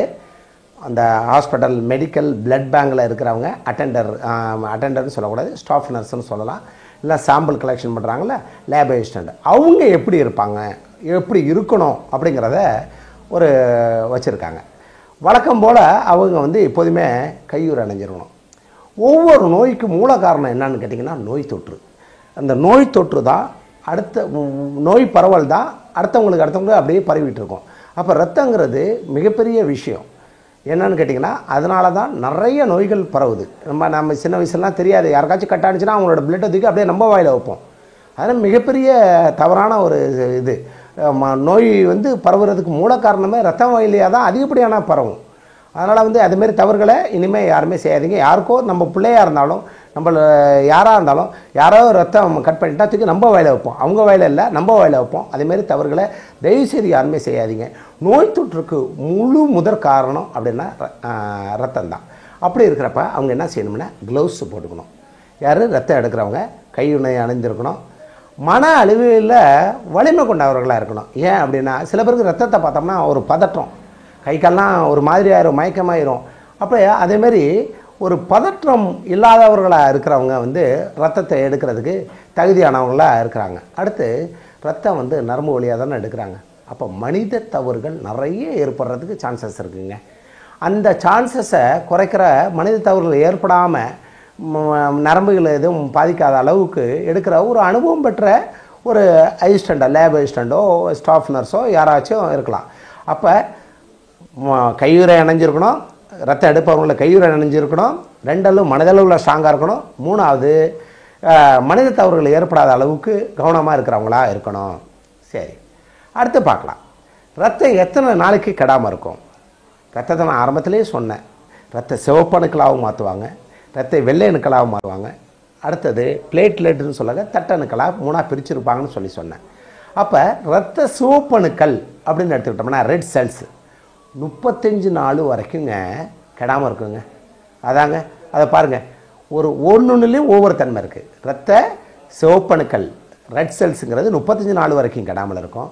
ஆனால் எப்படி மெயின்டைன் பண்ணால் 2 முதல் 8 டிகிரி செல்சியஸ் வரைக்கும் வெப்பத்தில் அதை வந்து பதப்படுத்தி வைக்கணும். புரியுதுங்களாங்க? அதேமாரி தட்டணுக்கள்னு சொல்லக்கூடிய பிளேட்லெட்ஸ். இந்த பிளேட்லெட்ஸுங்கிறது பார்த்திங்கன்னா ரொம்ப சீக்கிரங்க, 5 நாள் தாங்க. 5 நாளில் அதோட லைஃப் டைம் முடிஞ்சிருங்க. ஆனால் 22 டிகிரி செல்சியஸில் அதை மெயின்டைன் பண்ணலாங்க தட்டணுக்களை. அடுத்து பார்த்திங்கன்னா ரத்த வெள்ளை அணுக்கள் ஒயிட் செல்ஸ். இந்த ஒயிட் செல்ஸு அது வந்து பிளாஸ்மா அப்படின்னு சொல்லுவாங்க. இது வந்து பார்த்திங்கன்னா 1 ஆண்டு காலம் வரைக்கும் மெயின்டைன் பண்ண முடியுங்க. அதோட காலங்கள் கெடாமல் இருக்குங்க. ஆனால் அது 30 டிகிரி செல்சியஸில் மைனஸு ப்ளஸ் இல்லைங்க, -30 டிகிரி செல்சியஸில் மெயின்டைன் பண்ணோம்னா அது 1 ஆண்டுகள் இந்த பிளாஸ்மாங்கிறத வச்சு பயன்படுத்தலாம். அப்போ ஒருத்தர்கிட்ட எடுக்கிற 350 மில்லி ஒரு யூனிட் ரத்தத்தில் எத்தனை பேர் பலனடைகிறாங்க? 3 பேர் பயனடைகிறாங்க. அந்த 3 பேரில் சில பேருக்கு சொல்லக்கூடிய ரத்த சிவப்பணுக்கள் கொடுப்பாங்க, சில பேருக்கு பிளேட்லெட் கொடுப்பாங்க, சில பேருக்கு பிளாஸ்மா கொடுப்பாங்க, ஒயிட் செல்ஸை கொடுப்பாங்க. ரத்தம் எவ்வாறு வந்து மருத்துவமனைகளுக்கு வழங்குறாங்க அப்படிங்கிறத பார்ப்போம். அப்போ ஒரு பிளட்டை சாம்பிளை கலெக்ட் பண்ணி அதை ஸ்க்ரீன் பண்ணி டெஸ்ட் பண்ணி எல்லாம் முடித்து ஸ்க்ரீன்டு பேக்குன்னு சீல் குத்துனாலும் பரிசோதிக்கப்பட்ட இரத்த பைகளை நோய் எதுவும் இல்லாத பை, அதாவது மறுபடியும் புரிஞ்சுங்க, நோய் எதுவும் இல்லாத பை என்ற ஸ்க்ரீன்டு நெகட்டிவ் என்று எழுதி வச்சுருவாங்க. அப்போ எல்லா டெஸ்ட்டும் முடிஞ்சு அந்த ரத்தம் வழங்கினதை அவங்க என்ன செய்வாங்க, ஸ்க்ரீன்டு நெகட்டிவ் அப்படின்ற ஒரு பேக்கில் ஒரு பாதுகாக்கப்பட்ட ஒரு பையில் சேமிச்சிருவாங்க. இதன் மூலம் யாருக்காச்சும் சம்மந்தப்பட்ட மருத்துவமனைக்கு பிளட்டு தேவைங்கிறப்ப அவங்கள அந்த பிளட்டை அனுப்பிடுவாங்க. அதை அவங்க மீண்டும் பரிசோதிக்கணுங்கிற தேவையே இல்லை. அதில் இருக்க மலேரியா இருக்கா, எய்ட்ஸ் இருக்கா, HIV இருக்கா, ஹெப்படைட்டிஸ் B இருக்கா, C இருக்கா, தேவையே இல்லை. ஏன்னா அது வந்து ஸ்க்ரீன்டு நெகட்டிவ்ங்கிறது சர்டிஃபிகேஷன் பண்ணிட்டாங்க. இது வந்து இரத்த வங்கியிலேருந்து எடுத்து இந்த ரத்தத்தை அவங்களுக்கு கொடுத்தாங்கன்னா அவங்க நோயாளிக்கு நேரடியாக அதை பயன்படுத்திக்க முடியுங்க. அடுத்து வந்து ரத்தம் தேவைப்படுறவங்க என்ன செய்ய வேண்டும் அது பார்க்கணும்ல. ரத்தம் தேவைப்படுறவங்க என்ன செய்யணும், மருத்துவமனை வார்டிலேயோ இல்லை இரத்த தானம் படிவம் அளிப்பாங்க. அந்த படிவத்தை வந்து பூர்த்தி செய்து 20 வகையான கேள்விகள் இருக்கும். அந்த 20 வகையான கேள்விகளுக்கு பதில் சொல்லிட்டு அந்த இதை வந்து பூர்த்தி செய்யணும். பூர்த்தி செய்துட்டு அதை அளித்தோம்னா அதையும் தானமாக வழங்கப்படும் ரத்தத்தையும் கொண்டு கிராஸ் மேட்சிங் செய்வாங்க. இப்போ உங்களுக்கு நான் நோயாளி, எனக்கு ரத்தம் தேவைப்படுது, எனக்கு பி பாசிட்டிவ் தேவைப்படுது.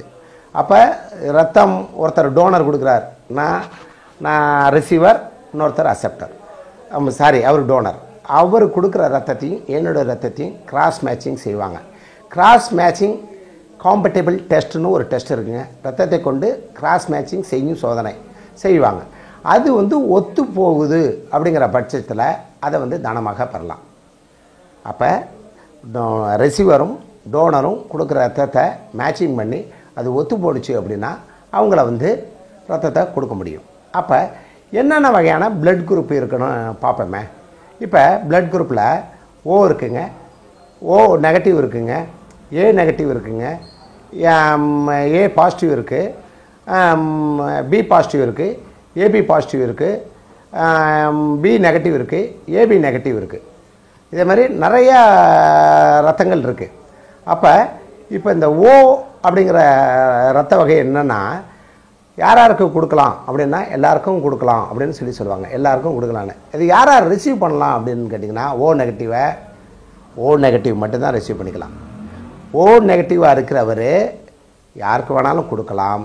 ஆனால் ஓ நெகட்டிவாக இருக்கிறவர் ஓ நெகட்டிவ் ரத்தத்தை தான் நெகட்டிவ் பிளட்டு நெகட்டிவ்க்கு தான் சேரும், பாசிட்டிவ் பிளட்டு பாசிட்டிவ்க்கு தான் சேரும். அடுத்து வந்து அந்த ஓ நெகட்டிவ்ங்கிறவங்க ஓ பாசிட்டிவ், அடுத்தது ஓ பாசிட்டிவ் எடுத்துப்போமே. ஏபி பாசிட்டிவ் இவங்க வந்து இது இந்தந்த குரூப்புக்கு கொடுக்கலாம். ஓ பாசிட்டிவ் வந்து ஏபி பாசிட்டிவ் கொடுக்கலாம், ஏ பாசிட்டிவ் கொடுக்கலாம், பி பாசிட்டிவ் கொடுக்கலாம், ஓ பாசிட்டிவ் கொடுக்கலாம். இப்போ யார் யார் ரிசீவ் பண்ணிக்கலாம் அப்படின்னு கேட்டிங்கன்னா ஓ நெகட்டிவும் ஓ பாசிட்டிவும் அதை ரிசீவ் பண்ணிக்க முடியும். அடுத்து எடுத்திங்கன்னா ஏ நெகட்டிவ். அப்போ ஏ நெகட்டிவ் வகையான ரத்தங்கள் வந்து யார் கொடுக்கலாம் அப்படின்னு கேட்டிங்கன்னா ஏபி நெகட்டிவ் கொடுக்கலாம், ஏபி பாசிட்டிவ் கொடுக்கலாம், ஏ பாசிட்டிவ் கொடுக்கலாம், ஏ நெகட்டிவ் கொடுக்கலாம். அதை யார் ரிசீவ் பண்ணிக்கலாம் அப்படின்னு கேட்டிங்கன்னா ஏ நெகட்டிவை ஓ நெகட்டிவும் ஏ நெகட்டிவும் ரிசீவ் பண்ணிக்க முடியும். அடுத்து ஏ பாசிட்டிவ் வகையான ரத்தங்கள் AB positive and A positive இவங்க வந்து கொடுக்கலாம், இந்த குரூப்புகளுக்கு கொடுக்க முடியும். அதை யார் ரிசீவ் பண்ணிக்கலான்னா O negative, O positive, A positive, A negative இவங்க ரிசீவ் பண்ணிக்கலாங்க. அடுத்து பி நெகட்டிவ் ரத்தவங்க இந்த குரூப் வகையில் சேர்ந்தவங்க எந்தெந்த வகையில் கொடுக்கலான்னா பி நெகட்டிவ் கொடுக்கலாம், பி பாசிட்டிவ் கொடுக்கலாம், ஏபி நெகட்டிவ் கொடுக்கலாம், ஏபி பாசிட்டிவ். அப்போ யார் ரிசீவ் பண்ணிக்கலான்னா ஓ நெகட்டிவும் பி நெகட்டிவும் தாங்க ரிசீவ் பண்ணிக்க முடியும். இது தாங்க சிம்பிள் தாங்க. இந்த ஓ நெகட்டிவ்ங்கிறவங்க எல்லாருக்கும் கொடுக்கலான்னு சொல்லுவாங்க. அப்போ ரத்தங்களில் இவ்வளோ தான் இருக்குது. சரி, நம்ம ரத்தம் கொடுக்குறோமே, இதனால் ஏதாச்சும் பயமா, உயிருக்கு ஆபத்து இருக்கா அப்படின்னு பார்த்திங்கன்னா எதுவுமே இல்லைங்க. காரணம் என்னென்னா ரத்தங்கிறது நம்ம உடம்புல எச்சு நம்ம துப்புறோம், அதுக்கு பிறகு எச்சு எங்கேருந்து வருது, உடல்லேருந்து ஊறுதில்லை. அதுபோல் ரத்தங்கிறது நம்ம உடலில் பற்றாக்குறை இல்லாத எல்லா தனி மனிதர்களுக்கும் ஆட்டோமேட்டிக்காக ஊறிடும். கொடுத்து 1 மணி நேரத்தில் அவங்க நார்மல் ஆகிடுவாங்க, மயக்கம் வராது. அது இருந்தாலும் கொடுக்குறப்ப எலக்ட்ரோலைசிஸ் சொல்லக்கூடிய ஒரு ஜூஸை ஒன்று கொடுப்பாங்க ரத்தம் கொடுத்த பிறகு. இந்த பதிவுங்கிறது ஒரு விழிப்புணர்வு பதிவு. தமிழ்நாட்டில் வாழ்கிற அனைத்து தாய் தமிழ் தொப்புள்குடி உறவுகளும் ஒருத்தருக்கு ஒத்துதவி வாழ்ந்து இந்த இரத்த தான சேவையை கண்டிப்பாக செய்யணும். ஏன் செய்யணும் அப்படின்னா உங்கள் வீட்டில் யாராச்சும் ஒருத்தர் நோய்வாய்ப்பட்டாலோ இல்லை உங்கள் வீட்டில் யாராச்சும் ஒருத்தர் ஆக்சிடெண்ட்டில் மாட்டினாலோ ஒரு யூனிட் ரத்தத்துக்கு நீங்கள் அலைகிறப்ப தாங்க தெரியும் எவ்வளோ கஷ்டப்படுறாங்க, எவ்வளோ நோயாளிகள் எவ்வளோ கஷ்டப்படுறாங்கங்கிறது உங்களுக்கு அப்போ தான் தெரியும். அது வரைக்கும் தெரியுமானா கண்டிப்பாக தெரியாது. அப்போ நம்ம என்ன செய்யணும் அப்படின்னு பார்த்திங்கன்னா ஒவ்வொருவரும் வருஷத்துக்கு ஆண்களாக இருக்கிறப்ப 4 முறையும் பெண்களாக இருந்தப்போ 3 முறையும் கொடுக்கலாம். அப்படி கொடுத்து இந்த இரத்த தானம் செய்கிறதுனால எல்லாருமே ஒருத்தருக்கு மறைமுகமாக உதறோம். இது வந்து உயிர் திரவம், ரத்தங்கிறது உயிர் திரவம். இந்த உயிர் காக்கிற இந்த திரவத்தை மண்ணுக்கு போகிறத வேஸ்ட்டாக நீங்கள் எடுத்தாலும் எடுக்காட்டினாலும் உங்களோட ரத்த செல்கள் மறுபடியும் அழிஞ்சிக்கிட்டே தான் இருக்குது. நீங்கள் கொடுக்குறப்ப உங்களால் ஒரு 3 பேர் உயிர் வாழ்கிறாங்க 3 மாதத்தில். நம்ம கண் தானம் பண்ணுறப்ப ஒவ்வொரு வலது கண் இருக்குது, இடது கண் இருக்குது, 4 பேருக்கு அந்த கண்ணை பொருத்த முடியுங்குவாங்க. அதேமாதிரி நீங்கள் ரத்த தானம் பண்ணுறப்ப 3 பேருக்கு நம்ம ரத்தம் போய் சேருது. பெரிய புண்ணியத்தில் நீங்கள் கோடி கோடியாக சொத்தை கொண்டு அடுத்தவனுக்கு கொடுக்குறதில்ல, ஒரு உயிரை நம்மளால் காப்பாற்ற முடியாது. இந்த காப்பாற்றுற பெரும் செய்கிற எல்லாமே நீங்கள் எல்லாருமே காவல் தெய்வம் தாங்க. என்னை பொறுத்த வரைக்கும் நீங்கள் எல்லாருமே காவல் தெய்வம் தான். ஏன் காவல் தெய்வம்னு நான் சொல்கிறேன் அப்படின்னா, உயிர் காக்க உதவுறவங்க அந்த ரத்தம் அந்த சரியான நேரத்தில் கொடுக்கப்பட்டில்லைன்னா என்ன செய்வாங்க? இறந்து போயிடுவாங்க. ஆனால் நீங்கள் கொடுக்குற ஒரு ரத்தம் ஒரு 3 பேரோட உயிரை காப்பாற்றுனா நீங்களும் படைப்பின் பிரம்மா தான். பிரம்மான்னா நம்ம அதை நான் கடவுளை நான் சொல்ல வரல, பிரம்மாங்கிறது உலகத்தை படைத்தாருன்னு. நீங்கள் 3 பேரோட உயிரை சாகாமல் படைச்சி வச்சுருங்க அப்படின்னு கேட்டிங்கன்னா அதற்கு உங்களை எல்லாருக்கும் வணங்கி கேட்டுக்கிறேன். அடுத்து 2வது உடல் தானம். ஏன் செய்யணும் இந்த உடல் தானம்? இந்த மண்ணுக்கு போய் மண்ணில் இறந்து போயிட்டார், அவரை அலங்கரிக்கிறது, அவரை ஆட்டம் போடுறது, டான்ஸ் ஆடிட்டு பூவை போட்டு எல்லாத்தையும் கொண்டு போய் மண்ணில் போட்டு புதைக்கிறது, இல்லாட்டி இருக்கிறது. இதேமாரி மண்ணுக்கு போகிற உடம்பை யாராவது 4 பேருக்கு பயிற்சி மருத்துவர்களுக்கு எவ்வளோ உதவியாக இருக்கும்னு தெரியுமா? ஒரு உடலை கொடுக்குறப்ப அதுலேருந்து என்னென்ன எடுப்பாங்க தெரியுமா? எவ்வளோ ஆர்கான்ஸ் எடுப்பாங்க தெரியுமா? எத்தனை பேர் உயிர் வாழ்கிறாங்க தெரியுமா? அதனால தாங்க எங்கள் குடும்பத்தில் நாங்கள் எல்லாருமே உடல் தானம் பண்ணிட்டோம். அப்போ முதல்ல நான் உடல் தானம் பண்ணுறப்ப எங்கள் அப்பா அம்மாட்ட பர்மிஷன் வாங்கினேன். கல்யாணம் ஆன பிறகு என் மனைவிட்டையும் அதற்கான பர்மிஷன் வாங்கிட்டு என் மனைவிக்கு நான் பர்மிஷன் கொடுத்து எங்களோட பிள்ளைங்களுக்குனா இது வரைக்கும் நான் தான் கார்டியனாக இருக்கிறேன். அவங்களும் உடல் தானம் பண்ணியிருக்காங்க. எங்கள் குடும்பத்தில் எல்லாரும் கண் தானம் பண்ணியிருக்காங்க. நாங்கள் பார்க்குறவங்களெல்லாம் நாங்கள் சொல்கிற ஒரு வார்த்தை, உடல் தானம் பண்ணுங்கள், கண் தானம் பண்ணுங்கள், ரத்த தானம் பண்ணுங்கள். இதை தாங்க நான் சொல்லிகிட்டு இருக்கோம். இதனால் நாங்கள் இந்த ஒரு விழிப்புணர்வை தமிழ்நாடு ஃபுல்லாக நான் பண்ணியிருக்கேன். நான் யாரை பார்த்தாலும் வணக்கம் நண்பரே அப்படின்னு நான் கையை தூக்கி கும்பிட்றப்ப உங்களோட ரத்த வகை என்னன்னு சொல்லி அவரோட விசிட்டிங் கார்டு இருக்கிறப்ப ரத்த வகையை வாங்கி நோட் பண்ணிப்பேன். ஏன் அப்படின்னா யாருக்காச்சும் ஒருத்தருக்கு ரத்தம் தேவைப்படுச்சுன்னா இமிடியேட்டாக அவங்கள நான் அவங்கள தொடர்பு கொண்டு ஐயா அவங்களால இந்த பகுதி மக்களுக்கு உதவ முடியுமா அப்படின்னு கேட்டாங்கன்னா நிறைய பேர் உதவுறதுக்கு மனம் இருக்குது. அவங்கள ஊக்குவிக்கணும். அந்த ஊக்குவிக்கிற செயலை தான் நான் செய்கிறேன். வாலி சொல்லுவார், ஊக்குவித்தவர்கள் ஊக்குவித்தால் ஊக்குவித்தவனும் தேக்குவிப்பான்னு. அந்த ஊக்குவிக்கிற அவேர்னஸான ஒரு விழிப்புணர்வை தான் நான் ஏற்படுத்திகிட்டு இருக்கேன். தமிழகத்தில் வாழ்கிற அனைத்து தாய் தமிழ் தொப்புள் குடி உறவுகள் எல்லாருக்கும் இந்த செய்தி போய் சேரணும். இதை இந்த காதில் வாங்கி இந்த காதில் விட்டுறாமல் இந்த காதில் வாங்கி கொஞ்சம் ஸ்டோர் பண்ணி சிந்திச்சுட்டு அடுத்த பக்கம் விடுங்க. கண்டிப்பாக நீங்களும் ஒரு ரத்தத்தான சேவை பண்ணுவீங்க, கண்தானம் சேவை பண்ணுவீங்க. உங்கள் குடும்பத்தில் யாராச்சும் இறந்தாங்கன்னா அவங்கள அப்படியே விட்டுறாதீங்க. அவங்கள்ட்டேருந்து கண்ணை எடுத்தாங்கன்னா அது தெரியவே தெரியாது, கண் எடுத்ததுக்கான ஒரு இதே தெரியாது. வருவாங்க, டக்குன்னு ஒரு 5 நிமிஷத்தில் கண்ணை எடுத்துருவாங்க. எத்தனை மணி நேரத்தில் கண்ணை எடுக்கலான்னு பார்த்தீங்கன்னா குறைஞ்சது 10 மணி நேரம் ஆனாலும் எடுக்கலாம். இறந்துட்டாங்கன்னா நீங்கள் பக்கத்தில் இருக்க லயன்ஸ் கிளப்போ ஏதோ ஒரு கண் தானம் பண்ணுறவங்களோ ரெட் கிராஸோ யாருக்கோ சொன்னீங்கன்னா கண் எடுத்துகிட்டு இங்கேருந்து ஒரு கொஞ்சம் ஃப்ளோட்டு எடுத்துகிட்டு போயிடுவாங்க. அப்போ அந்த ஒருத்தருடைய கண் 2 கண்ணை எடுக்கிறாங்கள 4 பேருக்கான பார்வையை கொடுக்குது. இந்த வாழ்க்கையில் ஒளியை கொடுக்குற கண்ணை பொண்ணாக்காமல் மண்ணாக்கிறாதீங்க அப்படின்னு வேண்டி விரும்பி கேட்டுக்கிறேன். அடுத்தது உடல் தானம். எல்லாரும் உடல் தானம் செய்யலாமே. சில பேர் ஒரு மத அடிப்படையிலான கோட்பாட்டுக்கு கட்டுப்பட்டு தர முடியாது அப்படின்னு சொல்லுவாங்க. யோசித்து பாருங்கள், நம்மளும் கண்டிப்பாக கொடுத்தோம் அப்படின்னா. நான் கேட்குறேன், மத அடிப்படையிலான கருத்துக்கு எதிரானவன் இல்லை, நான் ஒரு மதவாதின்னு நான் வச்சுக்கிறேன். உடல் உறுப்பு தானம், அந்த தானம், இந்த தானம் இதெல்லாம் பண்ணக்கூடாது, இங்கே மத கோட்பாட்டில் சொல்லலை நாங்கள் அப்படின்னு சொல்கிறவங்க எத்தனை பேர் கிட்னி ஃபெயிலியர் ஆனால் அவங்க என்ன பண்ணுறாங்க? அடுத்த கிட்னி தானே வாங்கி வச்சுருக்காங்க, ஆனால் நாங்கள் கொடுக்க மாட்டோம், ஆனால் வாங்கிப்போம். இது என்னங்க நியாயம்? தான் வாழ்கிற தன்னூன் பெருக்கருக்கு பிறர் உண்பான்னு வள்ளுவர் சொன்ன மாதிரி தனக்கு ஒரு நியாயம், அடுத்தவங்களுக்கு ஒரு நியாயமாக இருக்கக்கூடாது. எல்லாருக்கும் ஒரே காமன் ஜஸ்டிஸாக தான் இருக்கணும். நீங்கள் வாங்குறீங்க அப்படின்னா கண்டிப்பாக நீங்களும் கொடுக்கணும். நான் அடுத்தவங்களுக்குன்னா நான் ரத்த தானம் பண்ண மாட்டேன் அப்படின்னு சொல்லுவாங்க.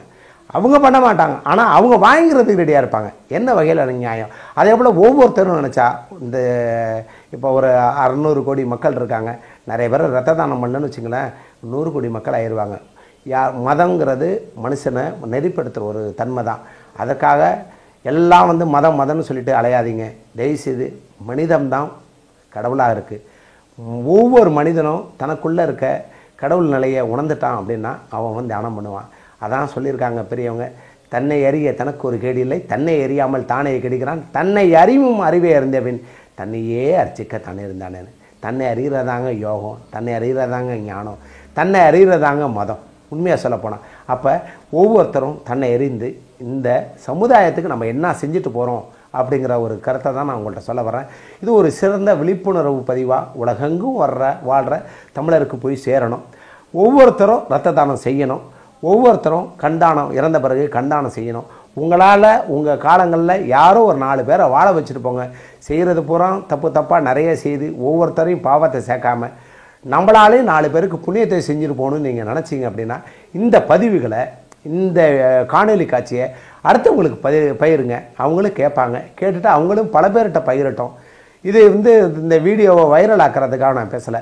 நான் ராய் ட்ரஸ்ட் இரத்த தான குழுமம் அப்படின்னு இந்த பகுதியில் ரொம்ப சிறப்பாக செஞ்சுக்கிட்டு இருக்கேன். நம்மளோட குழுவில் திருவாரூர் மாவட்ட இரத்த வங்கியில் உள்ள டாக்டர் பிரீதா மேடமாக இருக்கட்டும், பிரதீக்ஷா மேடமாக இருக்கட்டும், ஸ்டாஃப் நர்ஸ் சாந்தி மேடமாக இருக்கட்டும், ஜாஸ்மின் இருக்கட்டும், எல்லாருமே நம்ம குழுவில் இருக்கிறாங்க. அவங்களும் நம்மளை பார்த்துக்கிட்டு தான் இருக்கிறாங்க. யாருக்காச்சும் ஒருத்தருக்கு ரத்த தேவை அப்படின்னா நம்மளை தொடர்பு கொள்கிறப்ப நம்ம என்ன செய்கிறோம் அப்படின்னா இமிடியேட்டாக யாரும் டோனரை ரெடி பண்ணி அவங்க அனுப்புகிறோம், அவங்க எடுத்துக்கிறாங்க. அவங்க உண்மையில் ஒவ்வொருத்தரும் இந்த இரத்த வங்கியில் வேலை செய்கிற எல்லாருமே ஒவ்வொருத்தரும் ஒவ்வொரு காவல் தெய்வங்கள் தான். அவங்களும் ஒரு முன்கள பணியாளர்கள் தான்.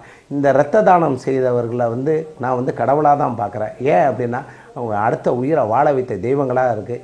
இந்த விழிப்புணர்வு பதிவை இதோடு விட்டுறாமல் தயவு செய்து மறுபடியும் கேட்டுக்கிறேன், இதை வந்து பல பேருக்கு ஷேர் பண்ணுங்கள். எனக்கு இந்த வீடியோ வைரல் ஆகணுங்கிறதுக்காகல, இந்த விழிப்புணர்வு செய்தி பல பேருக்கு போய் சேரணும். எல்லா மக்களும் நலமாகவும் வளமாகவும் பல்லாண்டு காலம் நோய் நொடி இல்லாமல் வாழணுங்கிற ஒரு நல்ல இடத்துல உலக ஜீவராசிகள் எல்லாரும் உடலம், நீலாயுள், நிறை செல்வம், உயர் புகழ், மெய்ஞானம் பெற்று ஓங்கி வாழ்க வளமுடன் என்று வாழ்த்துகிறேன். வாழ்க வளமுடன்.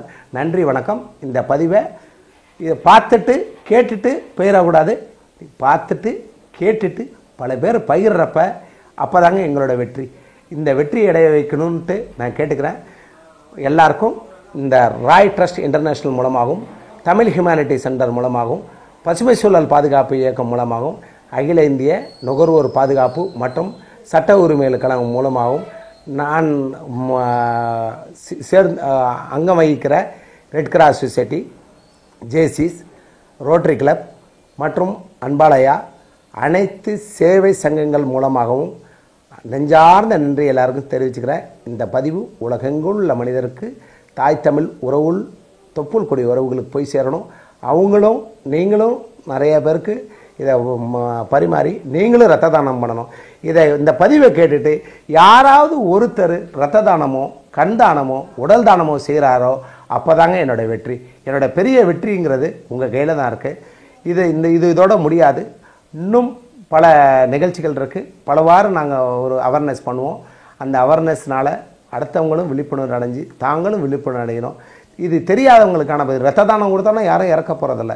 இரத்த தானம் பண்ணுறதுனால நீங்கள் உயிர் வாழ்கிறீங்க, அடுத்தவங்களையும் உயிர் வாழ்ங்க. உங்களுக்கு புது ரத்தம் வருது, புத்துணர்வு பெறுறீங்க. ஒவ்வொரு செல்களும் அழிந்துக்கிட்டே தான் இருக்குது. அப்படி அழிந்துக்கிட்டு இருக்க செல்கள் எல்லாமே ஏன் வேஸ்ட்டாக போகிற செல்களை அடுத்தவங்களுக்கு கொடுத்து உயிர் வாழ வைப்போமே. இந்த காணொலியை பார்த்த அனைவருக்கும் ராய் ட்ரஸ்ட் சார்பாக, தமிழ் ஹியூமனிட்டி சார்பாகவும், அன்பாலயா சார்பாகவும் நன்றி கலந்த வணக்கத்தையும் வாழ்த்துக்களையும் தெரிவித்துக் கொள்கிறேன். நன்றி, வணக்கம். உயராய்வு மற்றும் வேல் அலைவரிசையின் இந்த காணொளியை கண்டு மகிழ்ந்த அனைத்து நெஞ்சங்களுக்கும் எங்களது நெஞ்சார்ந்த நன்றிகளை தெரிவித்துக் கொள்கிறோம். இந்த காணொளியை இனிதே ஒருங்கிணைத்த உயராய்வு மற்றும் வேல் அலைவரிசையின் இயக்குனரும் திருவாரூர் திருவிக அரசு கலைக்கல்லூரி தமிழ் உயராய்வுத்துறையின் துறை தலைவருமான முனைவர் சே அஜிதா அம்மா அவர்களுக்கு எங்களது நன்றிகளை தெரிவித்துக் கொள்கிறோம். மேலும் இந்த காணொளியின் சிறப்பு நாயகர்களுக்கும் எங்களது நன்றிகளை தெரிவித்துக் கொள்கிறோம். இந்த காணொளியின் சிறப்பு தொகுப்பாளினி அமிழ்தினிக்கும், இசைப்பலகை வாசித்து தந்த சிவ பிரணவனுக்கும் எங்களது நெஞ்சார்ந்த நன்றிகளை தெரிவித்துக் கொள்கிறோம். மீண்டும் ஒரு முறை உங்கள் அனைவருக்கும் நெஞ்சார்ந்த நன்றிகளை கூறி உங்களிடமிருந்து விடைபெறுவது நான் உங்கள் ஆர்த்தி ஆரோக்கியசாமி. நன்றி, வணக்கம்.